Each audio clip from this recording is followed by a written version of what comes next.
el pensamiento crítico.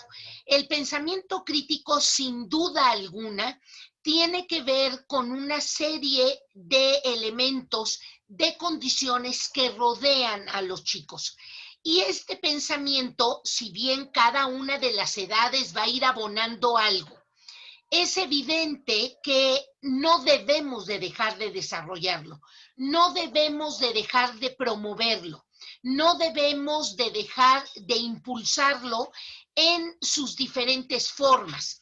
Y hoy lo que vamos a tratar de abordar es cómo esta manera de pensar, pensar de manera crítica, se debe de desarrollar desde las matemáticas, desde las ciencias naturales, desde las ciencias sociales, desde el español. Todas y cada una de estas asignaturas nos permiten verdaderamente ir impulsando esta gran estructura que es la de pensar de forma crítica. Entonces, vamos a tratar, maestros, de que lo que el maestro Everardo nos vaya compartiendo en ir pensando las metodologías de nuestras asignaturas, ir pensando el enfoque de las materias que nosotros vamos abordando, porque justo el promover el pensamiento crítico está justo en la metodología y está también, maestros, en el enfoque que nosotros le damos a cada una de las asignaturas.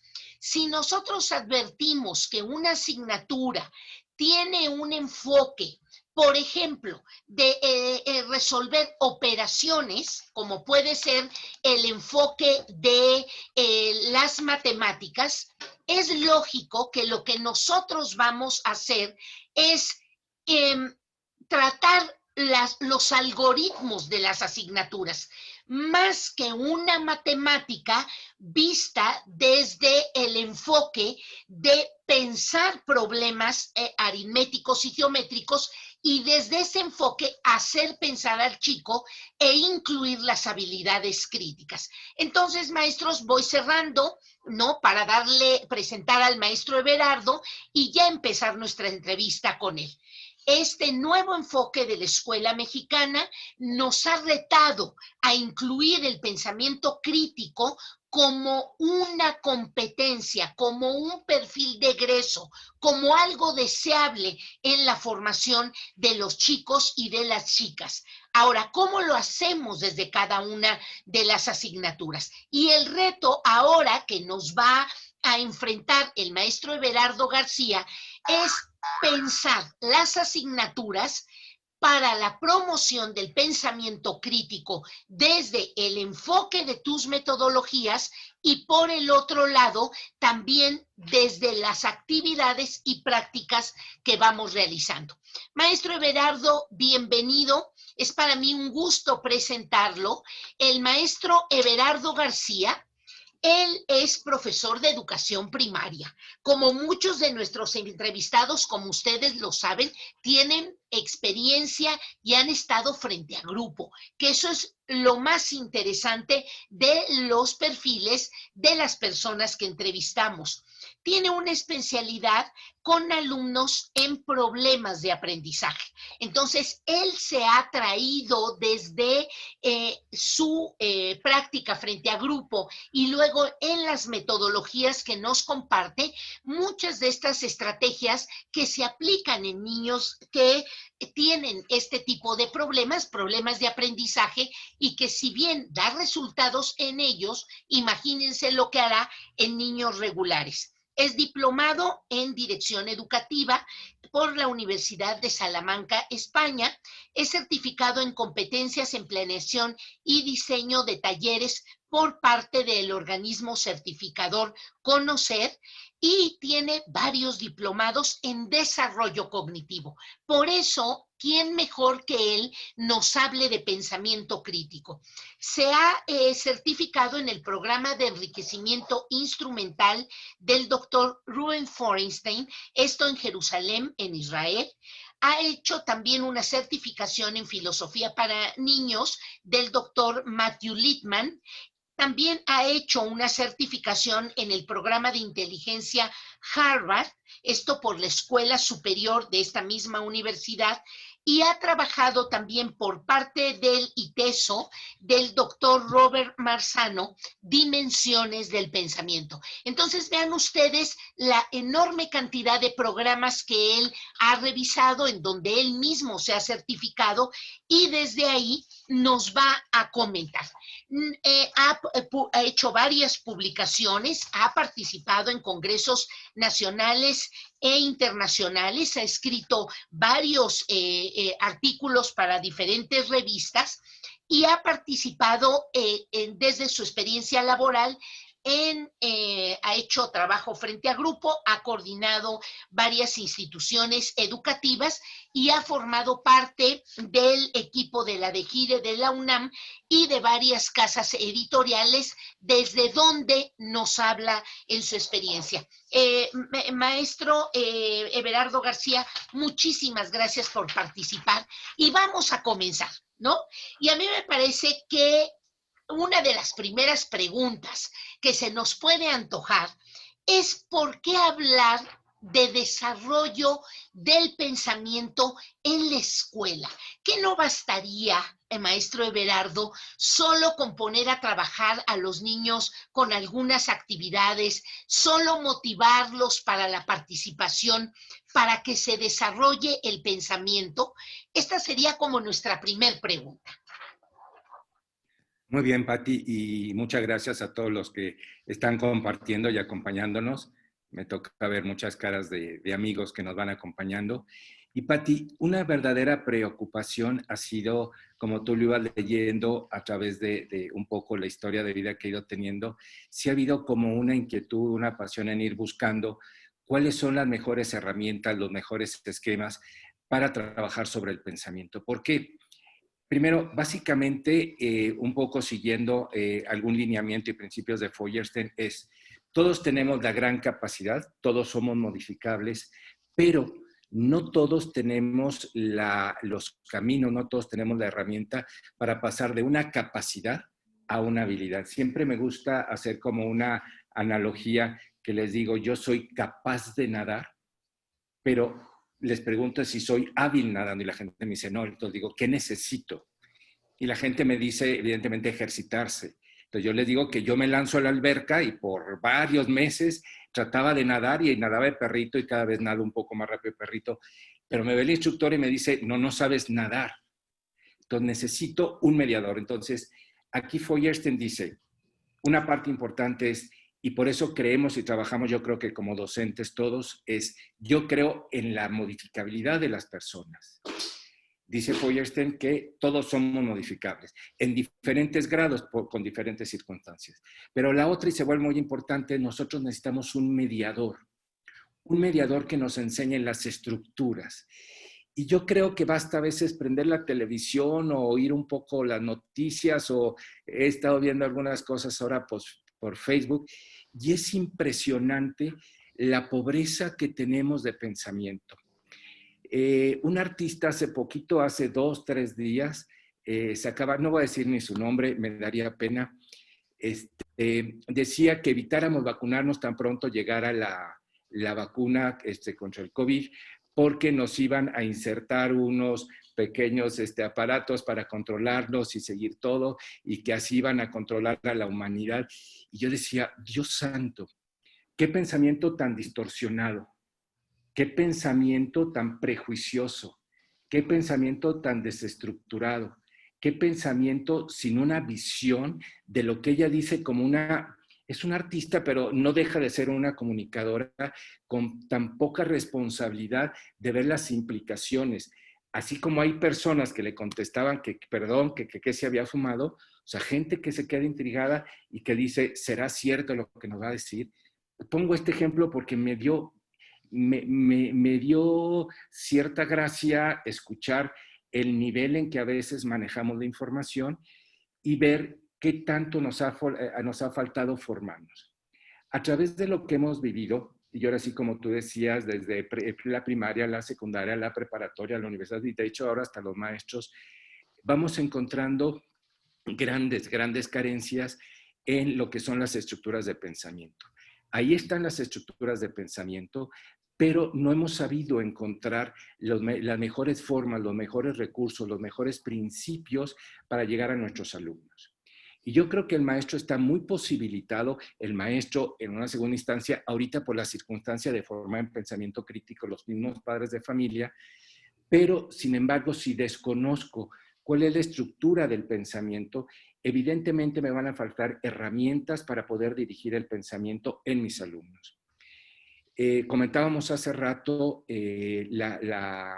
lo bien dentro de los programas que yo he visto ahorita de la televisión para primaria, para secundaria, para preescolar, que están muy bien armados. Algunos de ellos me asombraron porque están usando muchas preguntas, eso a mí me da mucho gusto, y están usando recursos. Me preocupa un poco qué tanto podemos dirigir, y aquí tomándome la mano de un gran maestro, uno de nuestros grandes maestros, de don Lorenzo Tebar, él nos decía qué difícil se vuelve en la distancia poder ir mediando, ir llevando a la formación y a la retroalimentación de lo que nos están haciendo nuestros alumnos. Entonces yo te diría, todos tenemos una gran capacidad del pensamiento, digo todos, es un principio de Rubén. Acuérdense que Rubén Feuerstein empezó a trabajar con personas con muchas limitaciones en su capacidad intelectual y sin embargo se fue avanzando y como tú decías, cuanti más las personas que tenemos un potencial y que podemos explotarlo. Pero sí necesitamos un mediador que conozca la estructura del pensamiento para que a su vez se reconozca estos parámetros dentro de sus materias y los pueda favorecer. Sí me voy a atrever a hacer una afirmación, espero no crea ruido, es simplemente dar clases, simplemente dar conocimiento, no nos lleva necesariamente a la formación del pensamiento. De hecho, por ahí Eduard de Bono, y perdón que vaya citando a los autores, pero son la gente que más profundamente ha trabajado. Eduard de Bono dice que es un mito que la persona que sabe mucho es la persona más inteligente. O sea, hay gente que tiene, véase esta línea, mucha información, pero eso no lo hace un mejor pensante. Ser un mejor pensante significa tener la estructura, los recursos, los procesos para aprovechar mucho más estos recursos, ¿no? Sí, Everardo, que siguiendo tu analogía inicial, donde nos citabas que el echarse a una alberca y sobrevivir flotando en ella no necesariamente nos hace hábiles nadadores, nos hace competentes para no ahogarnos. Lo mismo podemos decir un poco con esta persona que tú citas, dando una opinión donde pues de que tiene la capacidad de hablar y tomar el micrófono, pues la tenemos, pero de tener la habilidad sobre una pregunta, sobre un tema, de emitir de manera informada, estructurada, argumentada, pues eso dista mucho. Entonces, cuando tú nos hablas de pensar dentro de la escuela, nos hablas de este espacio privilegiado para ayudar a los niños a capacitar, a habilitar una posibilidad que tenemos, no dejamos de pensar, ¿sí? Porque el maestro nos ponga a repetir, no es que dejemos de pensar. Lo que a lo mejor vamos a aprender es a pensar de forma rutinaria, a aburrirnos cuando pensamos, a pensar desordenadamente, que eso es lo que la escuela no puede permitir y ahí tenemos que asumir nuestra responsabilidad como espacio privilegiado del desarrollo organizado del pensamiento.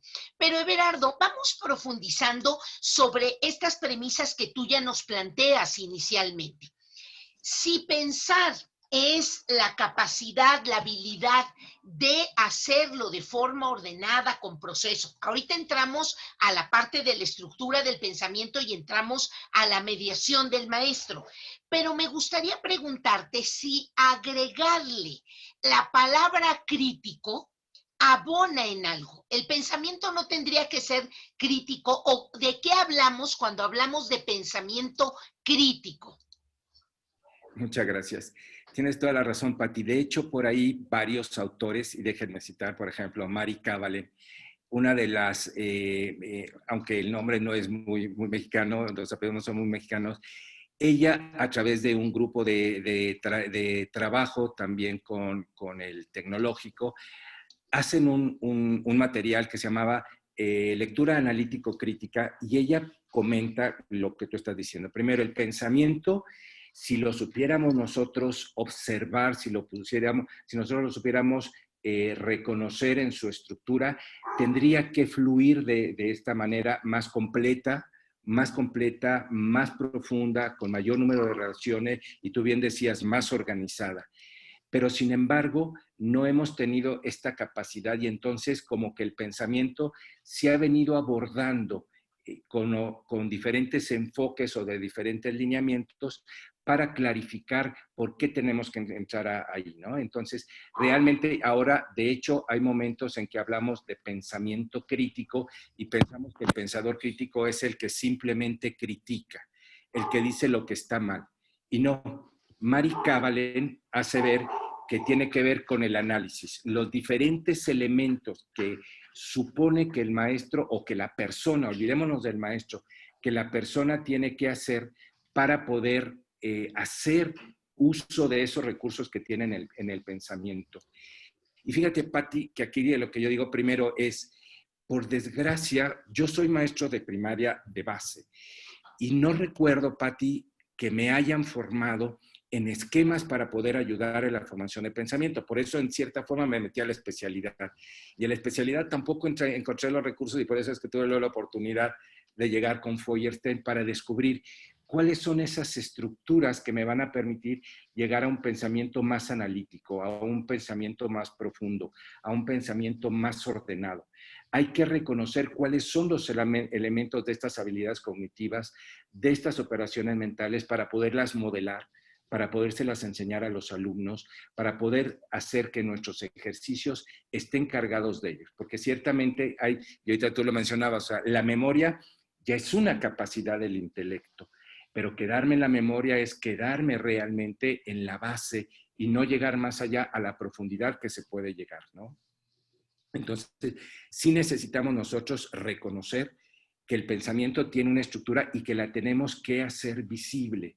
Por eso luego aparecen diferentes caminos de lo que hablan la parte metacognitiva o el insight o el pensamiento autorregulado de Robert Marzano, que todos ellos nos hacen ver la necesidad de rescatar los diferentes principios para que el docente, el educador, los padres de familia puedan favorecer el pensamiento. Déjame comentarte rápidamente, yo creo que muchos de ustedes lo habrán visto o en nuestras escuelas nosotros enunciamos. No hace mucho estuve en una escuela, en una universidad, no voy a decir la ciudad, porque creo que por ahí hay algunos también del sureste, y parte de su perfil hablan de crear alumnos críticos y analíticos. Y yo les decía, me parece increíble, pero ¿cuál es el perfil? ¿Cuál es la línea para formar ese pensamiento? Patti, compañeros, amigos, lo que yo veía es que nadie me pudo dar una definición, cuál era el lineamiento, cuál era la estructura que estaban trabajando para formar personas críticas. Me dicen, pues eso verá lo que analicen, que piensen más. Yo les digo, pensar más en qué o pensar más cómo, ¿sí? Y nos faltan estos elementos y por suerte, o sea, tenemos varias décadas ya de grandes investigadores que nos han abierto un poco los ojos, porque además lo que nos ha abierto los ojos, estos grandes investigadores, Richard Paul, Matthew Lehman, Ruben Feuerstein, ahí están. Ahí están. Lo que ellos hicieron fue observar y organizar para que nosotros como docentes pudiéramos ponerlo en la mesa, prepararnos, que esto es una parte importantísima. Creo que nos falta mucho prepararnos como docentes para conocer estas estructuras, que cuando las conocemos, a mí me parece que aún nuestras propias sesiones de clase se vuelven distintas, porque vamos retando a los alumnos a buscar respuestas no inmediatas o no solamente de memoria. Y yo a veces me decían en alguna secundaria que estuve como director, me decían que a los alumnos no les gustaba trabajar, y me pasaba que yo trabajaba mucho en la parte analítica, y la última parte que estuve como director en un colegio ahí en la Ciudad de México, trabajé con chavos de preparatoria, y te puedo decir que nos pegábamos unas divertidas haciendo uso de estas estructuras de análisis. Entonces, hay que conocerlos para darle mejor uso a ese gran recurso, a esa gran competencia que tenemos, que es el pensamiento, ¿no? Y si nos vamos metiendo un poquito en materia, Everardo, me gustaría que fuéramos aproximándonos a estas estructuras del pensamiento para verdaderamente ir desarrollando esto tan importante que es el pensamiento crítico. Pero primero dinos si se dosifica por edades, si tiene que ver algo el nivel educativo, si cada niño ya de suyo tiene una serie de recursos y tenemos que ir respetando este proceso de desarrollo, este proceso de crecimiento. ¿Qué hay ahí, Everardo, para ir ya conociendo las estructuras de pensamiento, pero por cada edad? Excelente, Patti. Un primer planteamiento muy complejo, y no sé si todos van a estar de acuerdo. Yo voy a decir, contra todo lo que es la psicología evolutiva, que desde los pequeños las habilidades cognitivas, las operaciones mentales las tienen en funcionamiento. O sea, un bebé empieza a hacer procesos ya cognitivos que pueden ayudarse a enriquecer, y hay varios autores que han hablado por ahí. Hay un libro que dice, enseña a leer a su bebé, y lo que hace este autor es enriquecer el contexto, enriquecer los recursos que tiene el niño, y las mismas habilidades o operaciones mentales que tiene un niño pequeño, lo va a tener el universitario. ¿Qué cambia? Y aquí está la parte interesante, y esto es muy en la línea Feuerted, cambia la complejidad. Doy un ejemplo. El bebé, desde que es bebé, puede empezar un proceso de comparación.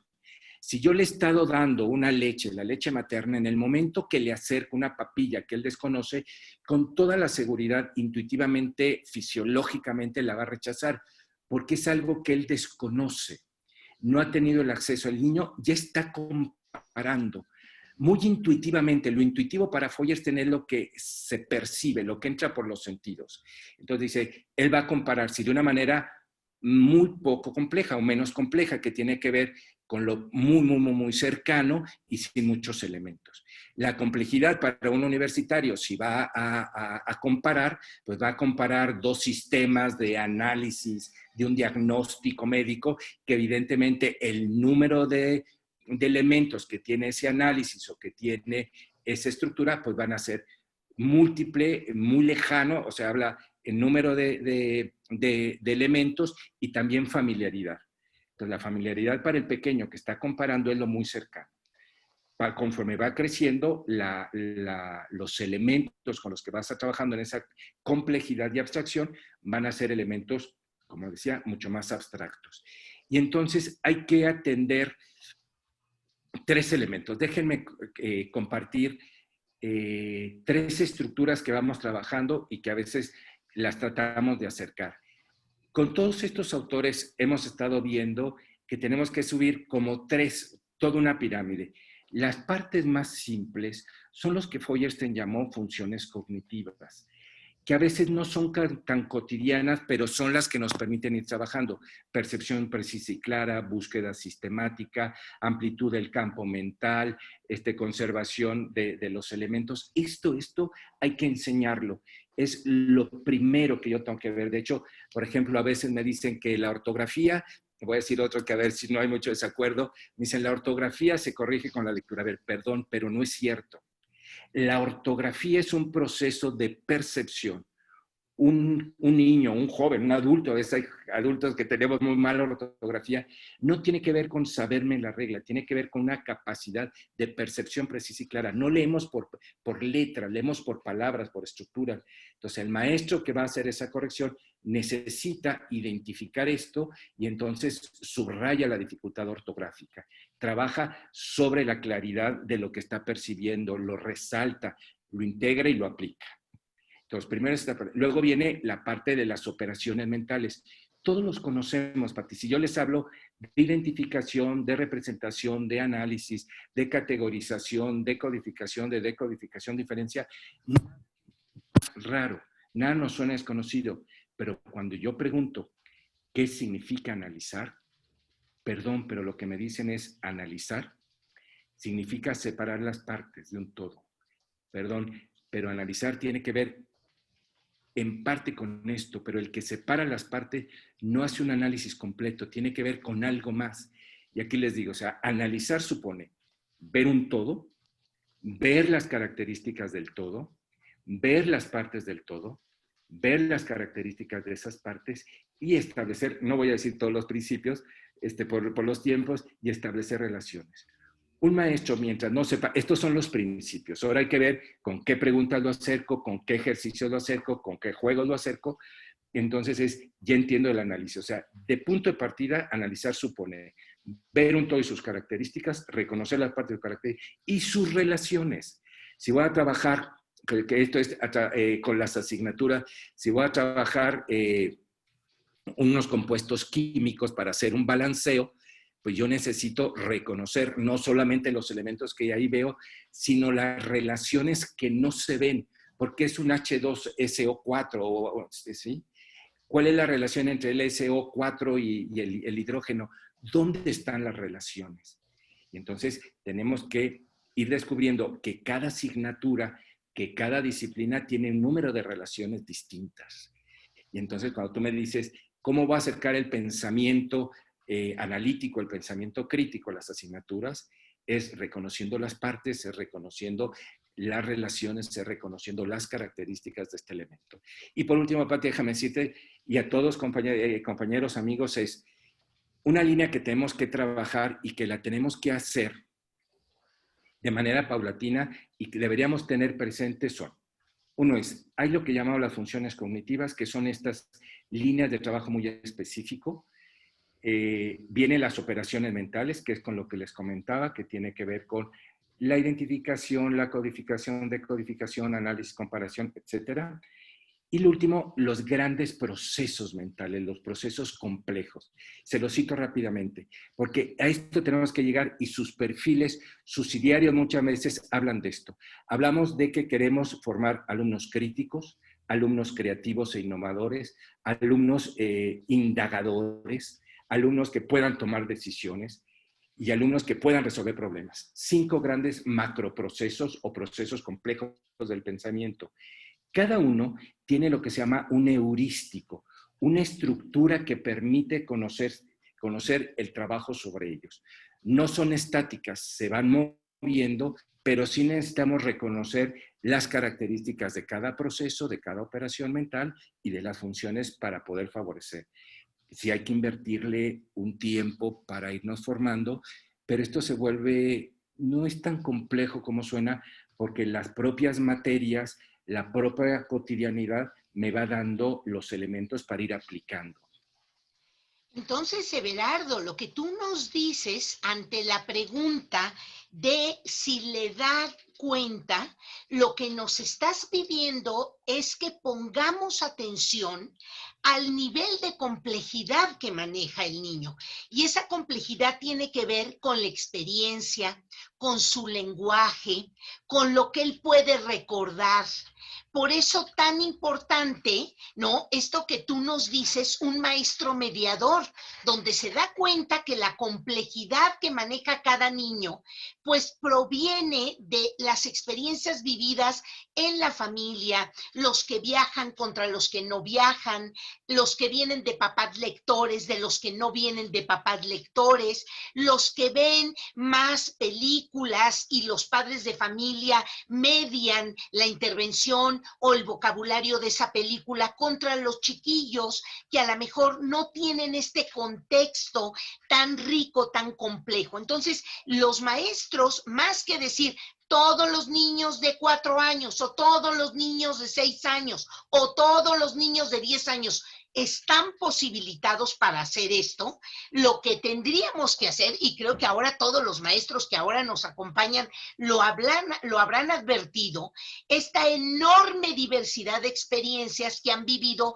nuestros niños y que tenemos que aprender a poner un ejercicio, una actividad basada en esa complejidad que ya el niño domina. Y por el otro lado, esto que nos dices, la importancia de revisar los procesos del pensamiento que tienen que ver con funciones cognitivas, con operaciones mentales y con procesos complejos del pensamiento. Entonces, por ahí nos dejas ya de entrada una gran tarea. Por ahí en algún momentito te vamos a pedir, Everardo, si tú nos los permites, que en el chat les recuerdes a los maestros, les escribas algunos autores que les permitan ir profundizando sobre estos procesos de estructura, procesos y estructura del pensamiento. Pero entonces ahora sí viene la pregunta, Everardo. No podemos hablar del maestro, no podemos hablar del profesor. Tenemos que hablar de un mediador. Cuando un maestro lo que hace es acompañar esta capacidad de pensar del alumno, estamos hablando de un mediador. Háblanos de este maestro mediador. ¿Qué significa? ¿Qué debe de hacer? Uf, excelente. Muy bien, Pati, gracias. Y perdón, me voy a colgar de mis maestros, de lo que dicto por todas partes, desde la de Gire hasta grupos de preescolar que he trabajado en algunas zonas con mayores posibilidades de desarrollo. El maestro, y quisiera utilizar 5 características iniciales que dice Feuerstein. El mediador es ese docente, ese experto, porque el mediador puede ser el padre de familia, que tiene una clara intencionalidad y que puede ver la trascendencia de lo que está educando. ¿Por qué tiene que ver? No basta con que yo sepa que mi hijo requiere, por ejemplo, un buen lenguaje, porque puede suceder que requiere un buen lenguaje, requiere en elementos de lectura. Requerimos también que el maestro pueda ver con esta intencionalidad que vamos más allá. Cuando el maestro está trabajando con una lectura, no basta con que me repita, y esto es desastroso, porque vemos lecturas y a veces vemos lecturas muy enriquecidas con muchos elementos, pero no alcanzamos a ver lo que está atrás. Entonces recuperamos protagonistas, hechos, acciones, pero no vemos, por ejemplo, intenciones, no vemos consecuencias, no vemos estos elementos. Entonces, el mediador tiene una clara intencionalidad que lleva a una trascendencia. El maestro debería enseñarte a observar esta trascendencia y, perdón, la trascendencia tiene que ver en gran parte con descubrir las relaciones.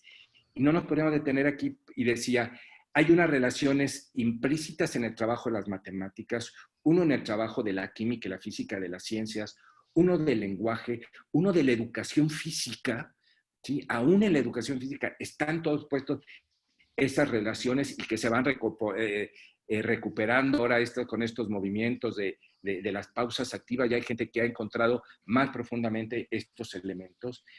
Entonces necesitamos esa intencionalidad. Y luego otra característica muy importante, requiere encontrar significado.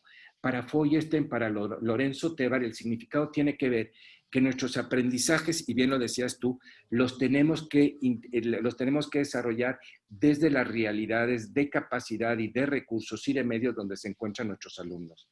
Se tiene que volver importante, por decirlo de una manera, para nuestros alumnos. Y Pati, yo creo que soy el primero que tengo que reconocer que he fallado mucho en esto, en buscar cuáles son los elementos interesantes que pueden jalar a mis alumnos. No hace mucho, antes de que empezara toda esta pandemia, estaba trabajando con algunas instituciones y institución que me paraba les preguntaba si alguien había preparado un proyecto, un trabajo, por ejemplo, en torno a las Olimpiadas que correspondían a este año.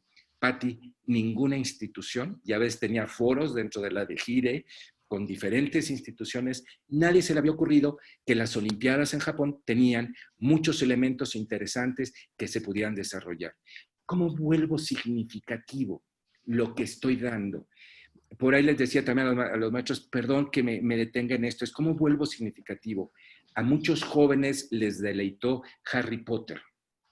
Yo les decía, maestros, hay que hacer didáctica y hay que hacer recursos desde Harry Potter. Me decía, ¿cómo desde Harry Potter? Y es más, no lo piensen. Si ustedes ponen didáctica desde la novela Harry Potter, hay tesis completas y entonces vuelvo significativo. Entonces tengo intencionalidad, quiero llevar a mis alumnos más allá de una trascendencia a través de elementos significativos. Y el cuarto, que a mí me parece preciosísimo, es un criterio que dice Feuerstein, es el criterio del sentimiento, ojo, es el sentimiento de ser capaz. ¿Cómo hago que mi alumno se sienta? No basta con que yo le diga, tú eres capaz y vas a poder. Necesito crear acciones que lo vuelven capaz. Y perdón, pero las mejores acciones para crear capacidad tienen mucho que ver con los recursos del pensamiento. ¿Sí? Los pequeños retos, cómo voy dirigiendo para que el alumno pueda descubrir los caminos para dejar salvado esos retos. Entonces, no me detendría más, podría seguir con los demás principios, pero el mediador es experto que se va a acercar, repito, tiene una intencionalidad, hay trascendencia, tiene significado, busca hacer sentir capaz. Y otro, el quinto, y no me voy a seguir, tiene que ver con reconoce la estructura cognitiva y hace que el alumno, y lleva al alumno a pensar más. Y por eso la pregunta, por ahí dice Richard Paul que los inteligentes no se caracterizan por lo mucho que saben, sino por la calidad de las preguntas que ellos hacen. Entonces, ¿cómo llevamos a que nuestros alumnos exploten estas grandes posibilidades? Y evidentemente las preguntas van muy alineadas a este gran potencial del desarrollo de las habilidades de pensamiento y a la complejidad de los contenidos. Muy bien, Everardo. Y déjame poner un ejemplo para provocar a los maestros que aquí nos acompañan y ya irnos metiendo algunas de las asignaturas. Fíjate que conforme te escuchaba, el fin de semana escuché cambiándole así a la televisión. Me toqué con un canal de salud. Y me quedé porque me cautivó una palabra que estaba diciendo la persona que contestaba una pregunta y dijo pérdida de masa muscular y pérdida de fuerza en nuestros músculos. Y bueno, pues los que aquí ya estamos más allá de los 50, no vamos a decir cuántos más. Pues es un tema que ya empezamos a notar en nuestros cuerpos. Entonces yo ya me empiezo a poner atenta a una serie de cosas que pues la edad va haciéndote evidente.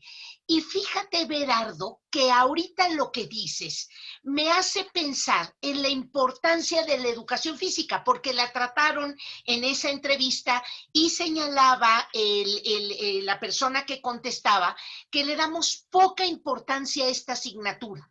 Le quitamos a los chicos estas horas de trabajo, sustituimos y decimos, ay, al fin es educación física. Y fíjate que la persona señalaba que la educación física no debe formar atletas de alto rendimiento. Decía, no sé si la escuela sea el espacio correcto, pero sí el profesor de educación física debe de formar dos grandes cosas a través de las rutinas y el juego y las pequeñas competencias. Dice, debe de formar todas las habilidades de estiramiento, porque con el estiramiento no perdemos masa muscular y hacemos que las calorías se quemen más rápido. ¡Ay, qué barbaridad! Dije, ahí hay una gran clave para las personas. Y la otra decía, los niños desde muy pequeños deben de incluir una clara intención, tú lo dijiste, debemos de trascender esos ejercicios para el cuidado cardiovascular. ¿No? Los niños a ponerse a prueba en recorrer la cancha, los niños deben de aprender a escuchar su ritmo cardíaco, ver si se acelera más, si al subir escaleras nosotros somos capaces de respirar, de meter suficiente oxígeno. Y decía unas cosas, Everardo, que yo decía, ahí está la intencionalidad educativa y un maestro de educación física siendo mediador de una enorme cantidad de lo que tú hablabas, habilidades para el cuidado de nuestro cuerpo. Entonces, la educación física no es nada menor, aporta cosas, aporta intencionalidad, trascendencia, significados, nos permite escuchar nuestro cuerpo. Y decías esta cuestión del sentido de que soy capaz de no quedarme sin oxígeno, sin aire cuando voy subiendo una escalera, ¿cómo lo debo de hacer? Fíjate qué tan importancia. Si tú lograras estos principios de mediación, estos elementos de la mediación, trabajarlo, digo, yo ya te ayudé, Berardo, con educación física. un poco como para ir pensando otras asignaturas aquí representadas en los maestros de preescolar, primaria, secundaria o media superior, o incluso seguramente algún universitario nos estará acompañando o dará clases en media superior y universidad. ¿Qué elementos debemos de considerar en grandes paquetes de asignaturas? Todos los que abordan comunicación y lenguaje, los que abordan diferentes matemáticas, los de ciencias naturales, los de ciencias sociales. ¿Cómo nos ayudarías a profundizar sobre este pensamiento crítico en las asignaturas, Everardo? Muy bien, Pati. Antes de empezar y darles una estructura, que amo la estructura del doctor Richard Paul, nada más déjame decirte ya todos, de preescolares hasta los universitarios, la doctora Suzuki es una gran psiconeuróloga japonesa, bueno, el apellido no lo dice, ¿no? Y ella ha escrito grandes cosas sobre psiconeurología y se dio cuenta que dice, yo soy una gran neuróloga y sé cómo se desarrolla el cerebro, cómo debo actuar para ser un agente más inteligente. Dice, yo soy inteligente, yo he producido mucho recurso académico, dice, pero no soy feliz.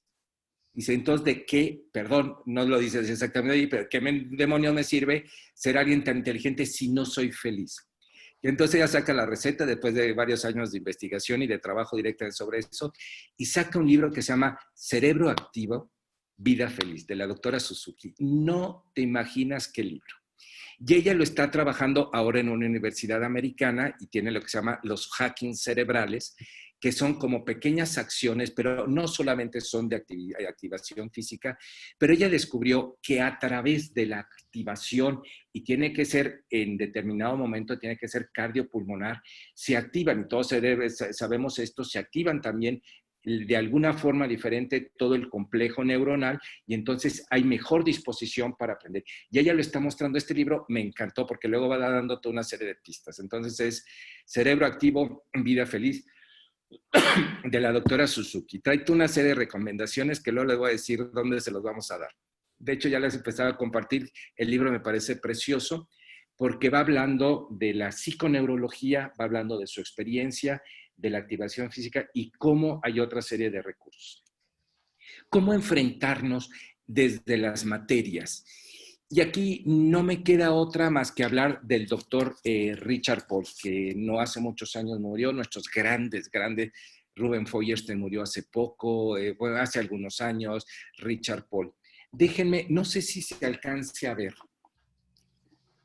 Este libro, Critical Thinking, el handbook, este libro, este que tengo en la mano, está el Critical Thinking, que es como la base de toda su exposición del pensamiento crítico. Déjenme decirles por qué lo sigo a él.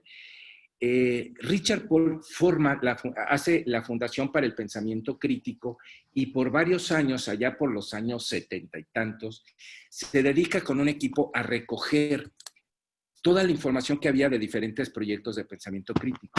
Entonces, ellos lo analizan, lo integran y nos dan algunos elementos. Y en este libro, él tiene una serie de principios, de ejemplos, de aplicaciones, de estrategias que tienen que ver con el manejo del pensamiento analítico, del pensamiento dentro de las materias.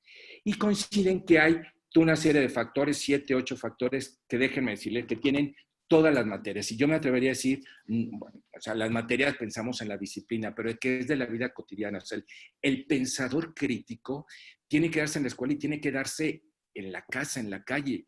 Es desastroso a veces no encontrarse, perdón, con personas pensantes, como algunos de los que están escuchando y que estuve por ahí, que son personas verdaderamente significativas por lo que han transformado a través de esto que a veces ni siquiera nos damos cuenta, pero lo han ido ejercitando. Entonces nos da varios elementos. Y entonces él dice que todas las estructuras disciplinares, toda la estructura de lo que nos rodea al final, nos rodea la naturaleza, nos rodean los seres humanos, las sociedades, hay que analizarlas y hay que trabajar para ir reconociendo más profundamente a través de varios elementos. Entonces dice que el pensamiento crítico, y dice, todo pensamiento crítico requiere de una información. Y él me dice, pero tú te peleas mucho con información. Si me peleo con información, solamente como información. Pero la materia prima del pensamiento es información de calidad. Y entonces no tiene que ver nada más con la cantidad de información que tenemos a través del Internet, sino, por ejemplo, no hemos acostumbrado a nuestros alumnos a través de una serie de parámetros que nosotros les propongamos a seleccionar los diferentes portales, los diferentes centros de investigación y las diferentes formas de contenido. Entonces tenemos que enseñarle a nuestros alumnos ver dónde está la información de calidad. Y esto lo tengo que hacer desde los pequeños. Saber mostrarle a través tal vez de los muy pequeños en preescolar, a través de una serie de imágenes, una serie de estímulos que voy viendo que las educadoras lo saben hacer muy, muy, muy bien, para que el alumno sepa reconocer y enriquecer nuestros ambientes. Esto es un principio aún de la pedagogía disruptiva. Y maestros, yo sé que hay directores, hay algunos académicos, algunos compañeros, maestros. Entramos a las clases, preescolar no tanto, pero ya en primaria, pasando primer año, tan pobres en las paredes, que uno dice, no es posible, o sea, y te lo platico, Pati, y habrá algunos alumnos que lo puedan corroborar. Yo tenía pegado algunas cosas de lo de funciones cognitivas o algunos ejercicios en las paredes. No podemos dejar de enriquecer nuestros medios y enriquecerlo a través de colores, a través de formas, a través de signos, a través de diferentes materiales que puedan enriquecer. Entonces, información. Entonces, primero es reconocer información de calidad y para esto hay parámetros, ¿sí? Y uno de ellos, te digo, es cómo buscamos la información y yo les digo a las escuelas, ¿qué estructura de análisis tienes para la búsqueda en tu web? Pati, contadas escuelas, de las 100 que hayamos visto el año pasado y 2, 3 que tienen un esquema para buscar información, después se los puedo pasar y les voy a decir por dónde. Segundo es información. Segundo es preguntas. Perdón, antes de las preguntas, no tienen un orden. De hecho, el mismo Richard Paul lo presenta en un círculo porque debemos brincar de uno al otro. Pero me gustaría antes un propósito. Todas las materias, todo lo que pensamos tiene un propósito. A veces no nos damos cuenta, pero lo que decimos, lo que hacemos, de fondo tiene un propósito. Y a veces descubrirlo, entonces decirles, a ver, esta persona, esta artista que les decía, ¿cuál es el propósito de que enuncie esto? ¿O cuál es el propósito de este autor, ¿no? ¿Cuál es el propósito del juego que hacen en este gran cuento de cuentos en versos para niños perversos de Ende? ¿Qué es lo que está buscando? Propósitos. Y es descubrirlo. Y además esto se convierte en una pregunta. Yo hago un ejercicio y no les doy el propósito. Le digo a mis alumnos, ¿qué quería buscar yo con esto? Díganmelo ustedes. Y se reúnen elementos formidables. Información, propósitos, preguntas. El alumno, para ser un aprendiz autónomo, tenemos varios años, por no decir varias décadas, que las corrientes nos hablan de la necesidad de formar alumnos autónomos, alumnos que sean capaces de ir siguiendo su propio proceso. No se podrá si no tenemos alumnos que sepan cuestionar. Entonces, ¿cómo le estamos enseñando a cuestionar? Y si te fijas, cada elemento tengo que enseñarle a buscar información de calidad. Tengo que buscarle y enseñarle a establecer propósitos de mayor trascendencia. Tengo que enseñarle la estructura de la pregunta. Información, propósitos, preguntas, conceptos. Los maestros no nos damos cuenta y me anoto, porque he sido 40 y tantos años sin hablar de edades, más de 40 años docentes en los diferentes niveles, y damos la cantidad de información. Hicimos una revisión, y déjenme hacer esta cita, hicimos una revisión del programa de geografía y nos encontramos 130 conceptos en el programa de geografía en secundaria. Pregunta, ¿los alumnos se van a aprender esto? No. Entonces, el maestro tiene que mediar, tiene que mostrar para que los alumnos se queden con los conceptos que son fundamentales. Y por ahí Feggy Ostrowski y varias otras investigadoras investigadores a través de los estudios que se han hecho con jóvenes en especial de preparatoria, dicen que si cada maestro se comprometiera con 10, échale 10, ella dice entre 15 conceptos, entre 10 y 15 conceptos. 10 conceptos que el alumno no olvidara de por vida. 10 conceptos. Yo le digo a los maestros, ¿quién no se anima y quién se niega a que sus alumnos se lleven 10 conceptos de tu materia que no se va a olvidar en la vida? Yo le pregunto a un chavo de preparatoria, ¿qué es una ecuación? Y me dice, pues es eso de los números y de las letras. ¿sí? Y no concibe, no me puede decir cuál es la categoría, ¿sí? Que es una expresión algebraica que tal. Y aquí hay un orden en el pensamiento que habría que descubrirlo con los alumnos. Entonces ella dice 10 conceptos. Imagínense que tenemos 12 materias en primaria y secundaria, serán 120 conceptos. Si ya no se les van a olvidar, ya serían, si son 100, otros 150, unos 300 con segundo de secundaria, unos 450 y otros 400 de preparatoria. Perdón, yo me atrevería a cuestionarnos qué institución ha hecho un análisis para saber cuáles son los conceptos fundamentales que le voy a pedir a mis alumnos. No los 120 de geografía, 15, y pues me dicen, nada más, no, espérenme. O sea, son los 15 fundamentales, 12, 15, 18, que me van a permitir comprender mucho más. De hecho, la ASCD, la Asociación para la Supervisión de Currículum y la Evaluación de Estados Unidos, ha sacado hasta folletitos de cuáles son los conceptos fundamentales. Entonces, habíamos dicho información, propósitos, conceptos, interpretaciones. O sea, ¿cómo hago para interpretar? O sea, ya que recibí la información, ya que vi el propósito, ya que tengo los conceptos, ahora, ¿cómo interpreto? ¿Cómo hago para comprender estos elementos y empezar a descubrir las relaciones que ahí están? Entonces viene la interpretación, Sí, vienen se las está implicaciones tomando y las lista. consecuencias, ¿sí? ¿Qué implicaciones y consecuencias podría tener de esto? Y entonces empiezo a revisar un problema matemático donde yo voy a ver, por ejemplo, en el hombre que calculaba cuando este gran sabio va caminando y se encuentra con estos tres hermanos que se están dividiendo los camellos y no lo saben dividir. Entonces, ¿cuáles son las consecuencias del conocimiento? ¿Cuáles son las consecuencias de saber proceder y observar un problema diferente? Nos dice después de las consecuencias, ¿cuáles son los supuestos? ¿Cuáles son las creencias con las que nosotros trabajamos?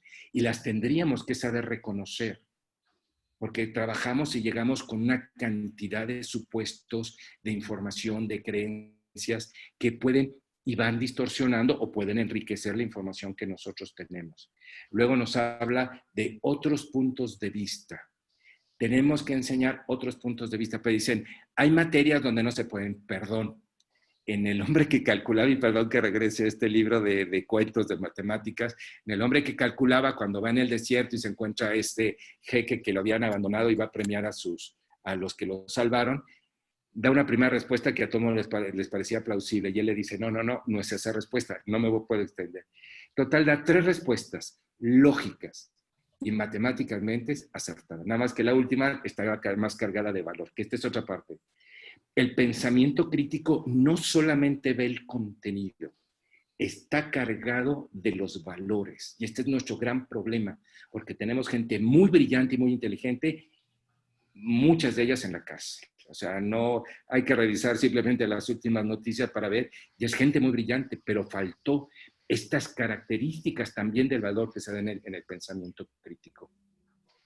Entonces, si nosotros vamos jugando con todo esto, entre la información, entre el propósito, entre los conceptos, entre las preguntas, entre las implicaciones, entre las consecuencias, entre los supuestos, entre los otros puntos de vista, entonces tenemos recursos y con cada uno de estos elementos, Pati, tenemos principios, tenemos preguntas y tenemos actividades y juegos que nos pueden ir permitiendo.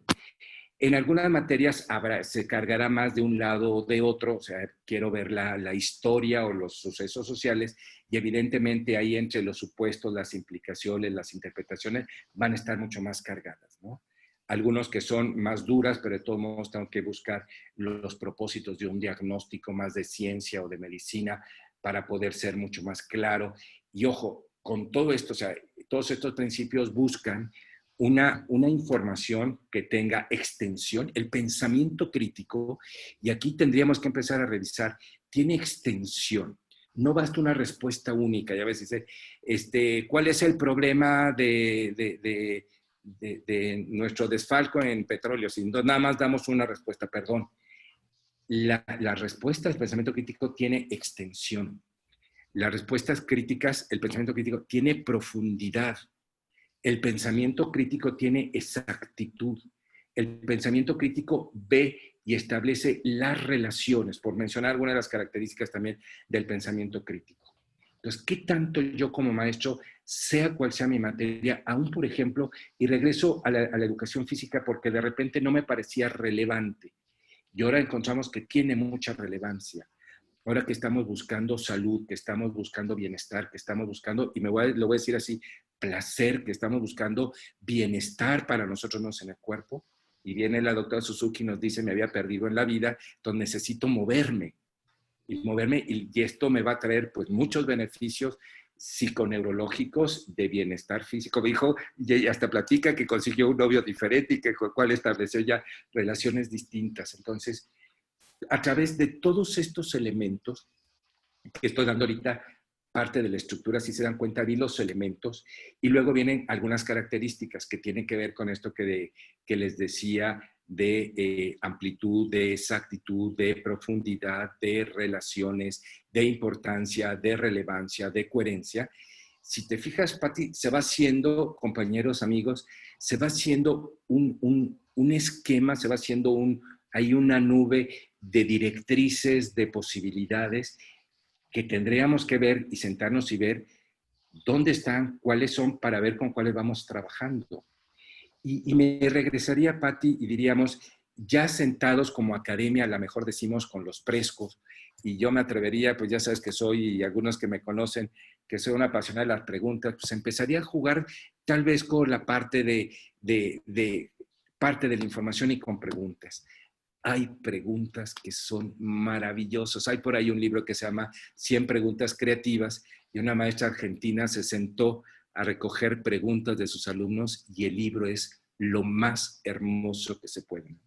O por ahí tenemos una nietecita, es adoptada, que de repente se pone al lado de su papá y le dice, papá, ¿y quién estaba antes que Dios?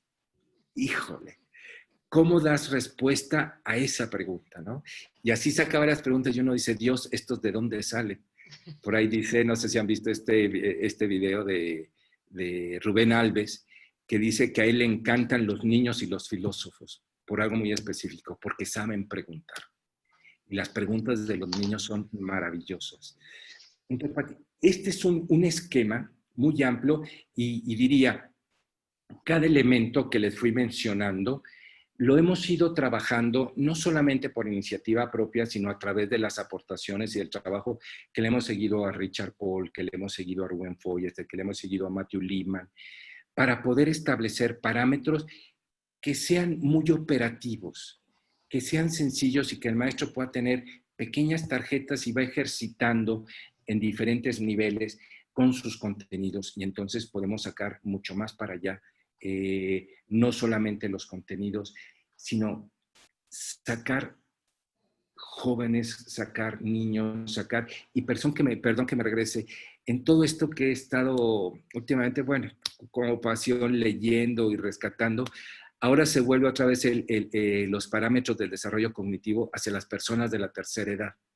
Y hay una cantidad N de programas, en especial en España, de lo que he podido seguir, hay una gran cantidad de programas que están creando este tipo de ejercicios, retos, juegos para que las personas que ya estamos de la tercera edad, más allá, ya no de los 50, Pati, los que vamos después de los 60, que tengamos habilidades que no se pierdan. Entonces aquí hay un panorama muy rico que nos va a permitir a nosotros ir descubriendo los elementos que ahí tienes. Y ciertamente los tiempos que tenemos, pues no nos alcanzan, no hay tiempos que el programa, yo les digo a veces, cuando hablamos de operaciones mentales y funciones cognitivas, que nos tomó cerca de 300 o 400 horas acercarnos con ellas en el proyecto de Rubén Foyers. Pero hay parámetros y déjenme ir dando recetas. para todo esto, yo no sé si conocen, y también es algo desconocido, tal vez algunos de ustedes los conozcan, pero cuando yo trabajo, y de hecho no dentro de mucho, ahora en octubre 9 y 10, perdón que haga un comercial, vamos a tener un taller de pensamiento crítico, y una de las herramientas que vamos a trabajar tiene que ver con recursos que establece Edward de Bono con un programa que se llama CORT. Edward de Bono le trabajó mucho a la empresa y se olvidó de la escuela porque pues, la empresa deja mucha más lana. Pero creó un proyecto que, aunque bien estaba también para la empresa, se ha aplicado mucho a niveles académicos, a niveles institucionales. El CORT es Cognitive Research Trust y trae cerca de 40 pequeñas herramientas que van a favorecer que todo esto que voy hablando se puede ir aplicando. Les voy a dar algunas que ustedes ya conocerán y son muy sencillas, porque de hecho los usó Harvard, los usó el tecnológico en su programa, en su proyecto esto de desarrollo de la inteligencia, el DHP, que es tomado de Harvard. O sea, si alguien dice que no, les muestro los materiales de Harvard para que vean que se están alineados, y lo retoman, y entonces les doy algunos de los principales. Y esto los invito, y perdón que los invite porque vamos a trabajarlos y aplicarlos de diferentes maneras. Por ejemplo, él dice que todas las situaciones que nosotros podemos analizar tienen positivos, negativos e interesantes. Si yo le pido a mis alumnos, a ver, positivos, negativos, interesantes de estar ahora en línea, positivos, negativos, interesantes de que trabajen ustedes de manera autónoma, positivos, negativos, interesantes de que haya una epidemia.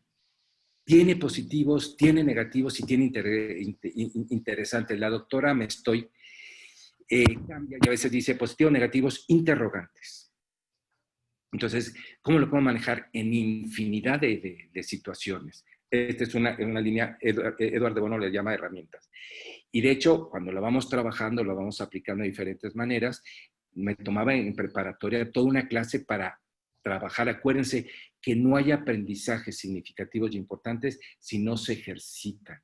Y este es un gran problema que estamos viviendo en nuestras situaciones actuales, porque están dando algunas sesiones muy brillantes, muy creativas, pero me está faltando ejercitación. No hay seguimiento, no hay mediación, falta juego. Y esto hay que desarrollarlo. O sea, no por nada, o sea, también parte de la obsesión es ahorita es cómo trabajo a través de juegos. Ahora en la mañana oía algo y a través de este grupo de innovación educativa que hacía la propuesta de gamification, pero también el maestro que no puede estar trabajando con una computadora en su salón, puede trabajar con lápiz y papel, con un sinnúmero de herramientas para trabajar. Entonces, perdón que me desvíe, positivo, negativo, interesante. Confrontar todos los factores. A ver, ¿cuáles son los hechos que se dan? ¿Cuáles son los factores que se dan para que se haya iniciado una independencia, que se haya iniciado una revolución, que nuestra gran epidemia no se pare? ¿Cuáles son los factores? Y hagamos un análisis. Yo creo, y a veces les digo cuando estoy trabajando a los alumnos o los maestros, que difícilmente va a ser el ejercicio de agotar todos los factores, pero sí los factores más importantes. Entonces, un elemento aún de, tenemos un conflicto dentro del grupo, a ver, vamos a hacer un análisis de los factores que se están dando. No solamente es que fulanito y perenganito no se caen bien, ¿cuáles son los elementos que están de fondo? Los que se ven y los que no se ven. Y sobre estos, ¿cuáles son los positivos, negativos, interesantes? Luego dice otro, causas y consecuencias. A ver, de este elemento, ¿cuáles son las causas?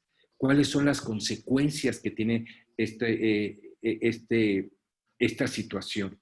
Y llevar a que los alumnos, y es que esto es bellísimo, me acuerdo el trabajo que estábamos haciendo pues, hace algunos años y que observaba a niños de preescolar trabajando con una apicultora ahí mismo en el instituto, en el colegio donde estábamos, y estaban revisando las consecuencias de no conservar nuestra naturaleza, nuestras flores, sobre las abejas. ¿Qué nos daban las abejas? ¿Por qué influyen las diferentes, los sabores de la miel? ¿Qué relación tienen con las diferentes flores?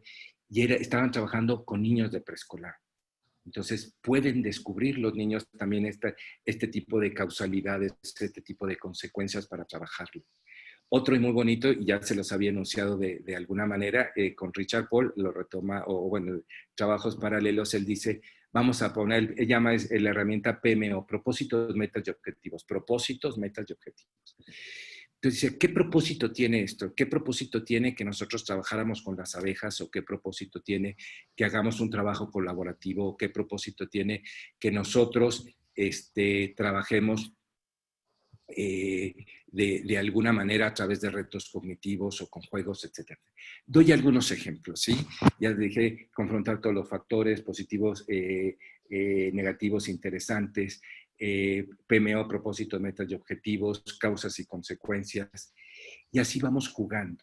Y entonces, si te das cuenta, con los machos, cuando yo empiezo a jugar y les doy esto, al día siguiente ya lo pueden estar aplicando y favoreciendo, y no se trata de hacerlo una vez, porque en una clase te doy confrontar todos los factores y entonces jugamos. En otra sesión te doy positivos, negativos, interesantes y jugamos. En una tercera sesión juego confrontar todos los factores y positivo, negativo, interesante. O buscar propósito. Y entonces voy integrando y voy creando una red de herramientas conscientes, explícitas, que me permiten explorar y analizar las situaciones cotidianas, sean de ciencias, sean de humanidades, sean de educación, sean de arte. El arte es otro gran espacio, a veces abandonado, pero imagínense sentarnos nosotros frente a una obra y empezar a jugar esto, que por ahí podrá dar otra estructura, ¿no? Entonces, aquí hay una serie de elementos y evidentemente, aunque en el taller no alcanzaremos a ver de todos los principios y todas estas herramientas en todos los contenidos, pero ejemplificamos varios de ellos y luego los machos se van metiendo. Y no me puedo detener y luego ya les pediremos a través, todos los que me están escuchando, espero que todos estén en contacto con Loga, a lo mejor mandamos, Pati, sería muy interesante un listado. Richard Paul, a través de todos sus análisis, dicta aproximadamente unos 30 principios del pensamiento crítico, el pensamiento analítico, en su libro del Critical Thinking. Este es como la aplicación a algunas de las materias. Y en su libro va viendo, ya integrando los valores, integrando los elementos, integrando las características del pensamiento crítico. Y entonces se vuelve muy enriquecedor que también observemos estos principios. Y uno de los principios, dos principios, ¿no? Y ya había hablado de que el lenguaje, déjenme decir, va a estar mal dicho, pero no me importa, el buen lenguaje o el lenguaje enriquecedor, repito, es materia prima del pensamiento. Entonces, ¿qué hago para que en mi clase, ojo, aquí sí quisiera ser muy claro y lo voy a decir, no se trata de saber más palabras, porque a veces he dicho esto y entonces he visto maestros que se ponen a enseñarle muchas palabras. No, se trata de seleccionar los grandes conceptos y trabajar a partir de ellos y que nuestros pequeños puedan trabajar con estos elementos. Entonces, este es uno de los principios, o sea, la riqueza del lenguaje. El otro, por ejemplo, que todos ustedes lo saben y en la mañana en esta presentación de este experto en innovación educativa nos decía, el trabajo colaborativo. El trabajo colaborativo enriquece.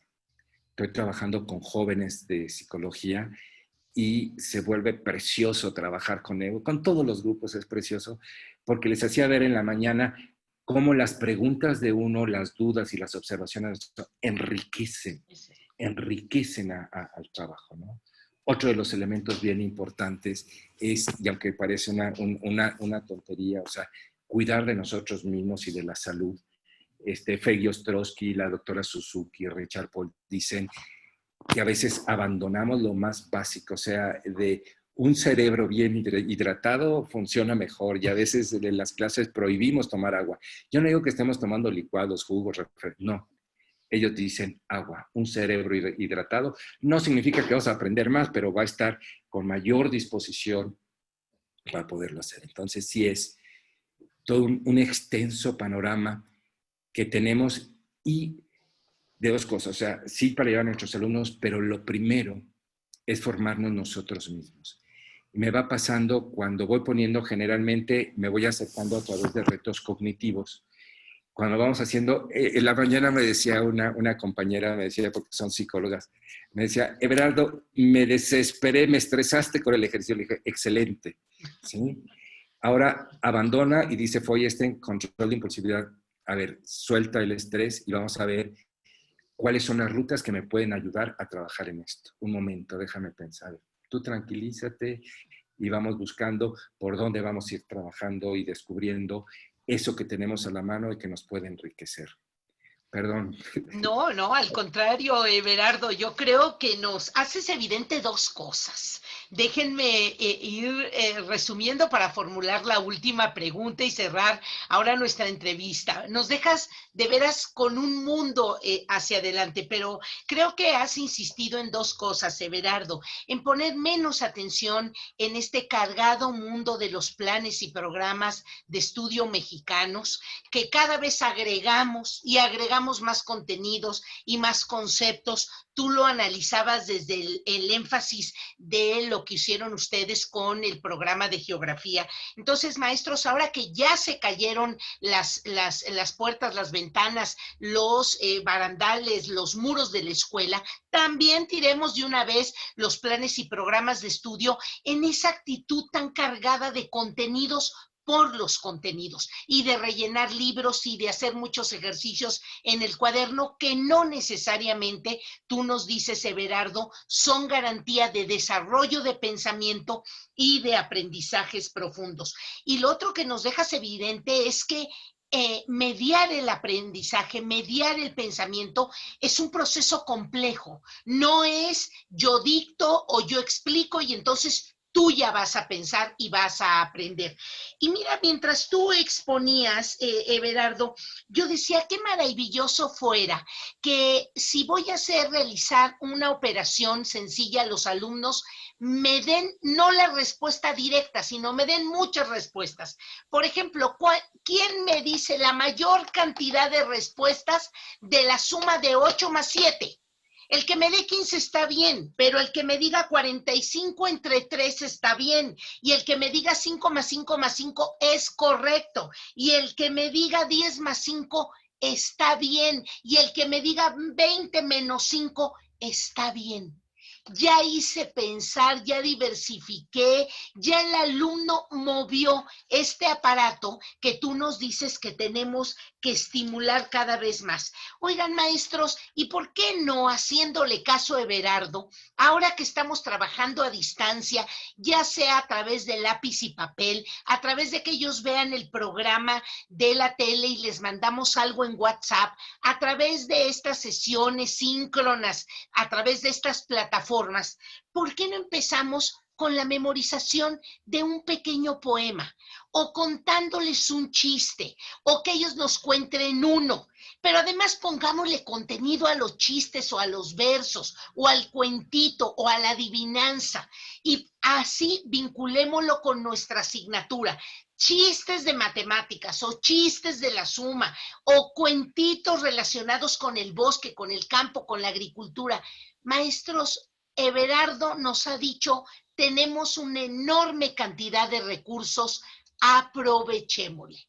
Y cerramos con dos cosas, Everardo. Una primera es cómo se le nota al niño, cómo veo, cómo observo que está pensando y que está pensando críticamente.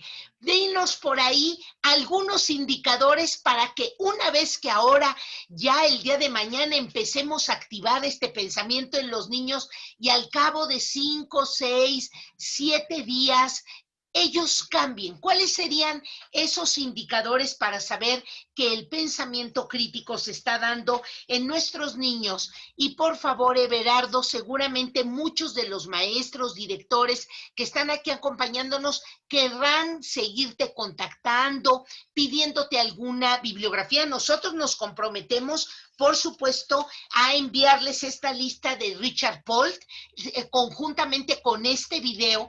Maestros, por favor, para que lo vean en un próximo consejo técnico, para que convenzan a más de los maestros que están en sus instituciones. Por eso estamos creando esta entrevista de los martes con fines didácticos, de formación también. Entonces, Everardo, por favor, ¿Cómo vemos que nuestros niños, algunos pequeños indicadores para que nos los dejes ahí como para observar? Y segundo, compártenos tu correo, Everardo, cuando lo compartan yo lo escribo aquí, independientemente que te mandan por ahí felicitaciones, por supuesto, saludos, Everardo. Tenemos personas hasta de Tabasco, ya nos dijeron por aquí, que están bienvenidos todos, amigos, como tú lo mencionas, y por supuesto que a todos los que están aquí les vamos a mandar el taller de desarrollo del pensamiento crítico, no se preocupen, y también el maestro, tendrán el correo del maestro Everardo. Maestro Everardo, ¿cómo observamos? ¿Qué hace el niño? A ver, Pati, voy a desbaratar tu pregunta. Primero es, ¿cómo ve el pensamiento? Imposible. Pensamiento no lo vamos a poder ver, entonces dices, ¿qué haces? Y entonces se vuelve interesante. Es, ¿qué hago?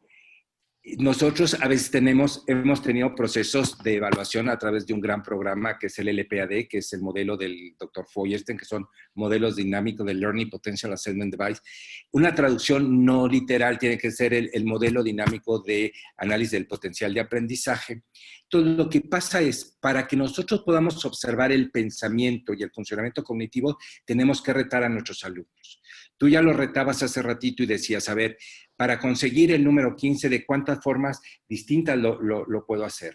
O a veces yo les digo, a ver, chavos, con 4 cuatros, ¿sí? Con 4 cuatros hagan usando suma, resta, multiplicación, división, o si pueden ya raíz cuadrada, o sea, la raíz cuadrada de 4 es, hagan que me dé 0, deme 3 respuestas diferentes. Aunque parece sencillo porque son 4 cuatros y son suma, resta y multiplicación que un niño de tercer o cuarto no puede hacer, no lo pueden hacer, porque ahí lo que está implícito es la búsqueda de relaciones.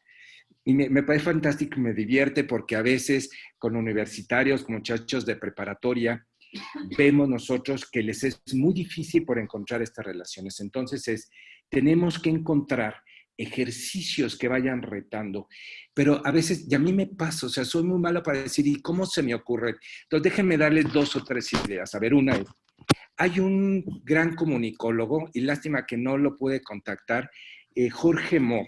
Si ustedes buscan Jorge Mo, es Jorge Morales, pero lo tienen que buscar como Jorge Mo, tiene, por ejemplo, un material que se llama el iconorama, ¿sí?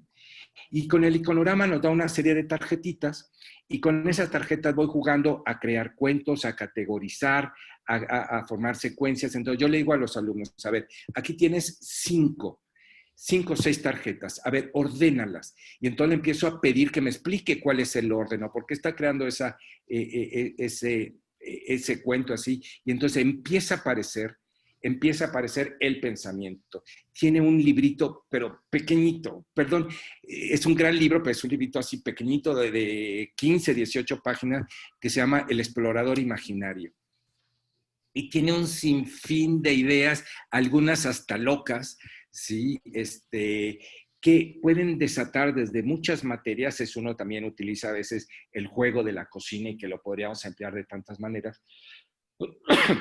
Y entonces se trata de poner retos pequeños. Lo que tiene que hacer el maestro es seleccionar cuáles son los retos adecuados. Entonces ya les dije ahí, y si ustedes buscan Jorge Mo, su editorial, porque él creó su propia editorial, no es tan fácil localizarnos, pero busquen Plumicornio, y tiene materiales hasta para matemáticas. O sea, yo con este cuate, este amigo, me deleito porque es de las gentes más creativas que conozco, y me he permitido a través de alguno de mis libros y en los talleres, evidentemente los utilizo porque se van dando muchos retos. Entonces, la búsqueda es, si yo no pongo un reto, o la búsqueda a través de una actividad, ahora lo llama Harvard a través de su proyecto, donde habla de tareas de desempeño, tengo que hacer que los alumnos hagan algo para que yo pueda descubrir. Y a lo mejor le digo a los alumnos, a ver, aquí tienes este reloj, ¿sí? Hazle 8 preguntas al reloj. Y si el alumno me hace 8 preguntas, esa es una herramienta preciosísima para ver cómo está funcionando el pensamiento del alumno. Si nada más hace cosas literales, o muy intuitivas, muy de color. ¿Qué color tiene? ¿De qué forma tiene? ¿Qué tamaño tiene? Si yo le digo es de cuántas formas me puede dar la hora o de cuántas formas puedo utilizar un reloj, ¿para qué lo puedo utilizar además de poder ver la hora? ¿De qué otra cosa me serviría un reloj? Y entonces estos elementos me van a servir para ir explosionando y ir descubriendo qué es el pensamiento. Y por ahí, pues evidentemente, pues les decimos, con todos estos recursos, y les digo, uno de los grandes, grandes recursos es a través de las preguntas, porque a través de las preguntas yo voy a explotar muchísimos elementos. Les decía, si son solamente literales o yo puedo crear preguntas exploratorias. ¿Qué pasaría si? ¿O por qué se da estos elementos? Y ahí, Patti, en el compartir ya algunos de ustedes, yo sé que ya tienen alguno de mis libros, en especial el del que el arte de enseñar a través de la pregunta, y hay muchos ejercicios de este tipo que me van a permitir ir viendo la capacidad de los niños y de repente me pueden asombrar impresionantemente. El otro día estaba oyendo una clase en 5º año y el maestro estaba hablando de muralismo y se paró un chavo y le dijo, entonces el graffiti es muralismo. El maestro se quedó frío, era un maestro de 5º año, se quedó frío porque no pudo responder. Entonces le dijo, no, no es. Y al final decirle, maestro, a este niño, a ver qué le haces, me pareció brillante. Nosotros podemos saber que no sabemos muchas cosas. Entonces, la respuesta no era no, es cuáles son las condiciones para que una expresión plástica sea muralismo. ¿Todo el graffiti es muralismo o cuáles serían las condiciones, etcétera, etcétera? Los alumnos nos asombran. Entonces, Patti, yo lo que diría, dos formas, es busquemos recursos, como estos que les voy citando, para si hay alguien por ahí de preescolar, o sea, hay materiales fenomenales, como pueden ser los bloques lógicos de Diens, que trabajamos categorización, seriación, diferenciación, comparación, una cantidad de elementos con niños de preescolar y los voy retando. A ver, si tenemos todos esto, ¿qué secuencia, qué haríamos para tener esta secuencia, etcétera, etcétera, ¿no? Entonces tenemos muchos materiales. A las maestras de preparatoria me encanta mostrarles, porque algunos no los conocen, la mayoría los conocen, pero por ejemplo este libro que les hablaba, El hombre que calculaba, que son estos cuentos, además me parece con una excelente narrativa. A mí me encantan como cuentos y me encantan como problemas. Entonces lo pongo a los alumnos y les digo, no me importa, ojo por favor escúchenme. Cuando pongo todos estos retos, y aquí hay otro elemento bien importante, lo pongo de tal manera que el alumno se puede equivocar. ¿Por qué? Porque a partir del error que hemos huido en la escuela, porque el error es castigado, el error es una gran herramienta que me va a permitir ver el pensamiento del alumno y cómo a partir del error puedo construir y verificar un conocimiento exacto, un conocimiento preciso, un conocimiento profundo. Pero le tememos al error. Y el error es una gran herramienta. Y aquí pues, profundiza Feuerstein muchísimo y todo, Richard Pohle, Matthew Lehman, Edward de Bono. De hecho, tiene muchos elementos de estos para reconocer el error y el maestro que sepa manejarlo y saber que no sabemos todo. Y por ahí me iría dando. Entonces yo les diría materiales muy enriquecedores. Compren, por favor, todos si están a niveles institucionales, niveles de clínica, sé que hay por ahí alguna gente que está a nivel de clínica o a nivel universitario, compren, yo voy a cobrar por ahí Regalías. algunas, sí. Hay un juego que se llama Adigma. No se imaginen, es un juego que tiene, no sé si 15, 18, 20 años y muy poca gente lo conoce. Y en Adigma fue un grupo de especialistas, y no los he localizado para ver quién también trabaja esto sobre el pensamiento, pero tiene más o menos unas 15 o 20 categorías diferentes de retos, con imágenes, con cantos, con movimiento, con un sinfín de elementos. Maestros dicen, pues es que no se me ocurre, compren Adigma, ¿sí? Y son una serie de tarjetas y debe ser como 150 tarjetas y cada tarjeta trae como 10 retos de diferente índole y a lo mejor no es que las tengamos que aplicar así, es que me den pistas para poder transformarlas y hacerlo, ¿no? Y tenemos que ir acercándonos a los recursos. Y perdón, Patti, perdón que haga esto, pero lo voy a tener que hacer. Déjenme invitarlos 9 y 10 de ahora de octubre, septiembre, octubre, 9 y 10 de octubre. Tenemos breve taller de 4 horas, 2 el viernes y 2 el sábado, donde vamos a trabajar y voy a mostrar algunos de los principios, voy a dar materiales sobre los principios, sobre los elementos del pensamiento crítico, voy a dar unas pequeñas infografías donde vienen los principios, las preguntas, las actividades, los juegos. Entonces los invito a que participemos, va a ser por el momento en línea, ya está 9 y 10 de octubre, pero perdón que haga el comercial, pues saben que también si alguien nos dice, porque ya sé que alguno de ustedes me dice, bueno, y para mi escuela, pues lo podemos implementar de igual manera. ¿Por qué lo comento así? Porque de veras ha sido trabajo no solamente mío, sino de una serie de equipos y que hemos ido explorando y nos han ido mostrando también caminos muy interesantes como parte del equipo de LOGA para explotar todo esto, ¿no? Entonces, ahí hay una serie de recursos. Me comprometo a hacerle un listado de algunos de los libros que podemos usar en español para hacerlo, y a lo mejor algunos de inglés. Hay quien es más ducho que yo para el inglés, y entonces parte de los materiales de Richard Paul. Yo sé que algunos de ustedes siguen a Richard Paul y tienen algunos de sus materiales, pero también buscaré la forma de extraer y presentar de una manera diferente los principios para que los podamos publicar. Y es buscarle. Les digo, a veces se burlan un poco de mí porque tengo un libro, habíamos sacado un libro años atrás que se llamaba Activación del Pensamiento en SM, y todos eran puros juegos. Y me dicen, Everardo, ¿de dónde sacaste esos juegos? Les dije, los saqué del puesto de periódicos, de una revista que se llamaba El Ojo Sagaz, que ya no existe por desgracia, y por ahí vamos encontrando muchos elementos. Le voy a pedir a la maestra Patti, bueno, aquí pongo mi correo es everardo.garciacancino con celas 2 @gmail.com. Entonces ahí estamos para servirles en todas sus inquietudes.